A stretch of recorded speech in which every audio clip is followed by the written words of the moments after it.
اعوذ باللہ من الشیطان الرجیم، بسم اللہ الرحمن الرحیم۔ شروع اللہ تبارک و تعالیٰ کے نام سے جو بڑا مہربان اور نہایت رحم کرنے والا ہے۔ کیا آپ جانتے ہیں مسجد اقصیٰ کو جناتوں نے کس طرح بنایا اور مسجد اقصیٰ کی ہسٹری کیا ہے؟ مسجد اقصیٰ اسلام کے 3 مقدس ترین مقامات میں سے ایک ہے۔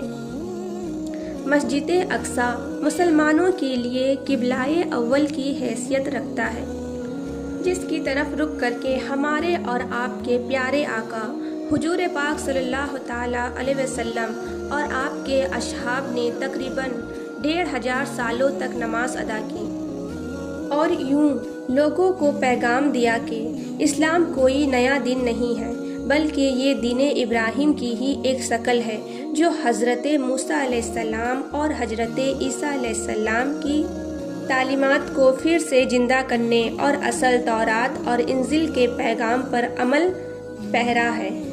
معراج کا واقعہ اس بات کی دلیل تھی کہ مسجد اقصیٰ کتنی خاص ہے۔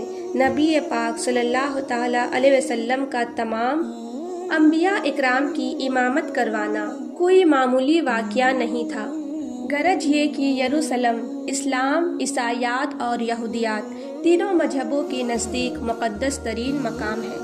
یہ علاقہ پیغمبروں کی سرزمین رہا ہے، جہاں بے شمار نبی بھیجے گئے۔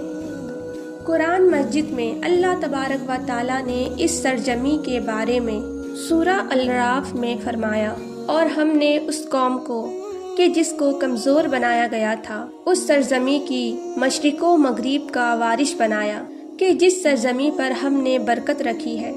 اسی طرح ایک اور جگہ اللہ تبارک و تعالیٰ کا ارشاد ہے، وہ ذات لے گئی اپنے بندے کو مسجد حرم سے مسجد اقصیٰ تک، کہ جس کے ارد گرد ہم نے برکت رکھ دی ہے۔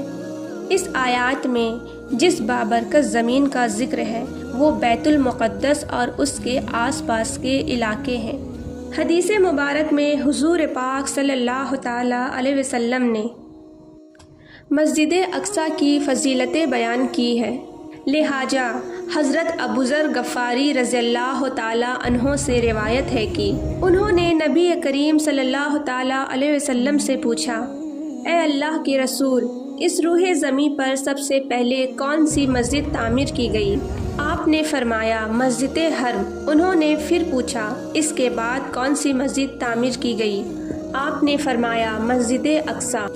حضرت ابوذر رضی اللہ تعالیٰ عنہ نے کہا، دونوں کے تعمیر کے دوران کل کتنا وقفہ ہے؟ آپ صلی اللہ تعالیٰ علیہ وسلم نے جواب دیا، 40 سال۔ روایتوں کے مطابق اللہ تبارک و تعالیٰ نے حضرت جبرائیل علیہ السلام کو خاص طور سے حضرت آدم علیہ السلام کی طرف بھیجا اور حکم دیا کہ مسجد حرم اور مسجد اقصیٰ کی تعمیر کریں۔ جب بنی اسرائیل فلسطین میں مضبوط ہوئے اور ان کی ریاست قائم ہوئی تو حضرت داؤد علیہ السلام نے بیت المقدس کی دوبارہ بنیاد رکھی، اور پھر ان کی جانشی اور فرزند حضرت سلیمان علیہ السلام نے مسجد اقصیٰ کی مکمل تعمیر فرمایا۔ غرض یہ کہ حدیث اور تاریخی روایتوں سے یہ پتہ چلتا ہے کہ بیت المقدس کو کئی معنوں میں بار بار تعمیر کیا گیا، جس کی تصدیق کئی پیغمبروں نے کی۔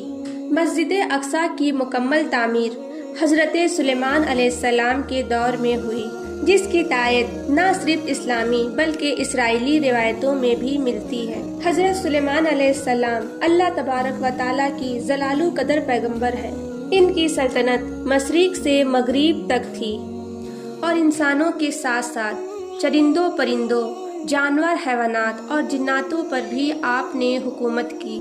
جنات آپ علیہ السلام کے تابع اور فرمانبردار تھے۔ اللہ تبارک و تعالیٰ نے جناتوں کو آپ کے تابع کر دیا تھا، جو حضرت سلیمان علیہ السلام کی حکم کی تعمیر کیا کرتے تھے اور بڑے بڑے کام سر انجام دیتے۔ لہٰذا مسجد اقصیٰ کے تعمیری کام میں حضرت سلیمان علیہ السلام نے جناتوں کو بھی لگایا۔ اس مسجد کی تعمیر آپ کے بادشاہ بننے کے بعد ہی شروع ہو گئی، اور تقریباً 40 سالوں میں مسجد اقصیٰ کی تعمیر مکمل کی گئی۔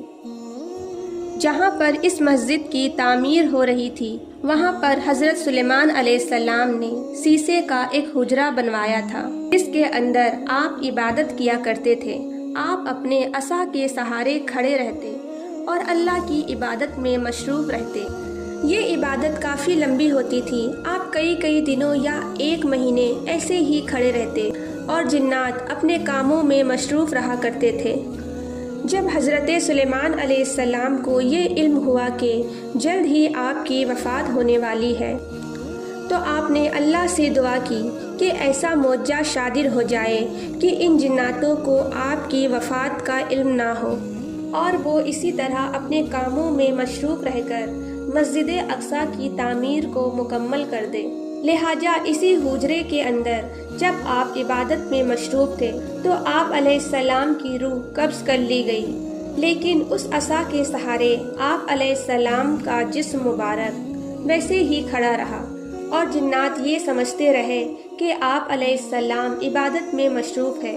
دراصل پیغمبروں کی جسم مبارک کبھی سڑتے نہیں اور نہ ہی زمین کی مٹی انہیں کھا سکتی ہے۔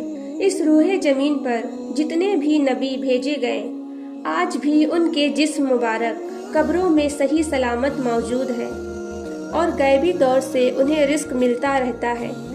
لہٰذا حضرت سلیمان علیہ السلام وفات کی کئی سالوں بعد تک اسی جگہ پر عصا کے سہارے کھڑے رہے۔ آخر کار جب اس لکڑی کے ڈنڈے کو دیمک کھانے لگی اور وہ لاٹھی کمزور ہو گئی تو آپ کا مبارک جسم زمین کی طرف جھکنے لگا، اور تب جناتوں کو یہ علم ہوا کہ حضرت سلیمان علیہ السلام کی تو وفات ہو چکی ہے۔